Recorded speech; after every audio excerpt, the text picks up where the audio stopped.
নমস্কার বন্ধুরা, বাণীর কিচেনে রকমারি রান্না নিয়ে আমি চলে এসেছি। আমার চ্যানেলে তোমাদের সবাইকে স্বাগত জানাই। আজকে চলে এসেছি খুবই সিম্পল একটা রেসিপি, তা হলো কফি কেক। ঘরে থাকা উপকরণ দিয়ে কীভাবে খুব সহজে তোমরা তৈরি করে নিতে পারবে সেটাই আজকে তোমাদের সাথে শেয়ার করবো। চলো তবে রেসিপিটা শুরু করা যাক। কফি কেক তৈরি করার জন্য একটা মিক্সিং বোল নিয়েছি। এখন এর মধ্যে দিয়ে দেবো 1 টেবিল স্পুন কফি, দিচ্ছি এর মধ্যে হাফ কাপের মতো উষ্ণ গরম দুধ।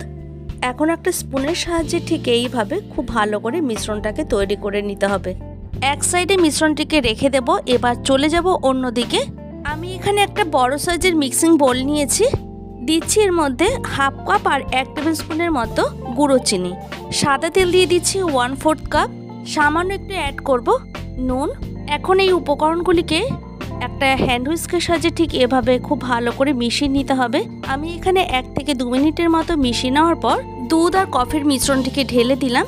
এখন আবার হ্যান্ড হুইস্কের সাহায্যে খুব ভালো করে মিশ্রণটিকে তৈরি করে নিতে হবে। দেখো আমি ঠিক এইভাবে হাতে একটু সময় নিয়ে প্রায় 4 থেকে 5 মিনিটের মতো মিশ্রণটিকে ফেটিয়ে নিলাম। আর ফেটাতে ফেটাতে দেখো একটা স্মুথ ভাব আসার পর আমি চলে যাব কেক টিনটা তৈরি করতে। আমি এই কেক টিনের মধ্যে সামান্য একটু তেল ঠিক এইভাবে গ্রিস করে নেব। এরপর এর মধ্যে সামান্য একটু ময়দা গুঁড়ো এইভাবে ছড়িয়ে দেব আর ঠিক এইভাবে কোট করে নিতে হবে। তোমরা ময়দা গুঁড়োর পরিবর্তে বাটার পেপারও দিতে পারো। এখন কেকের যে মিশ্রণটিকে তৈরি করে রেখেছি তার মধ্যে আমি শুকনো উপকরণগুলি এক এক করে অ্যাড করব। দিচ্ছি এর মধ্যে মেজারিং কাপের 1 কাপ ময়দা, 1 টিস্পুন বেকিং পাউডার, হাফ টিস্পুনেরও একটু কম বেকিং সোডা দিয়ে দিলাম। তারপর ঠিক এইভাবে একটা স্ট্রেনারে খুব ভালো করে একটা স্পুনের সাহায্যে এই শুকনো উপকরণগুলিকে চেলে নিতে হবে। যে কোনো কেক তৈরির ক্ষেত্রে যদি এই শুকনো উপকরণগুলিকে খুব ভালো করে চেলে নেওয়া যায়, মানে 1 থেকে 2 বার চেলে নেওয়া যায়, তাহলে কেকগুলি খুবই স্পঞ্জি হয়।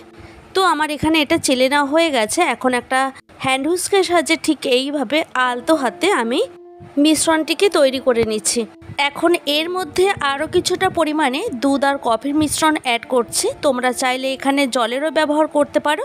যেহেতু আমি নাম দিয়েছি এটা কফি কেক, তাই দুধ আর কফির পরিমাণটা একটু বেশি করেই দিচ্ছি। আর এখানে হাতে সময় নিয়ে আলতো হাতে আমি মিশ্রণটিকে তৈরি করে নিচ্ছি। আমি এখানে ভিডিওটিকে লেন্দি করতে চাইছি না, তাই এখানে স্পিডটা বাড়িয়ে দিয়েছি। তোমাদের সাথে কথা বলতে বলতে আমার এখানে ব্যাটারটি তৈরি হয়ে গেছে।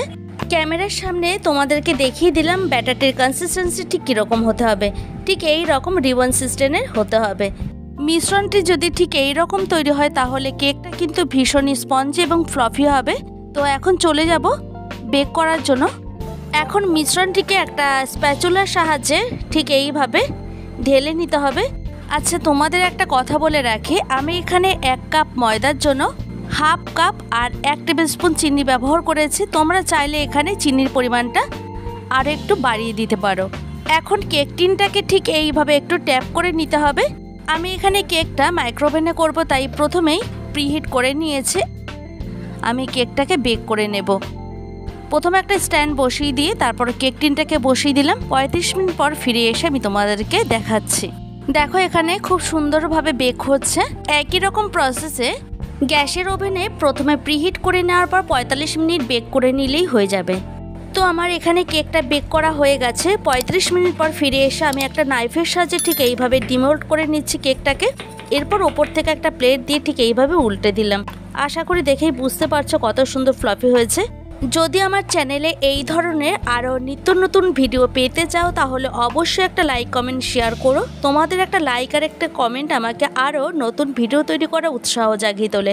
দেখা হবে অন্য কোনো ভিডিওতে। ভালো থাকবে প্রত্যেকেই, আর তোমরা সবাইকে ভালো রেখো।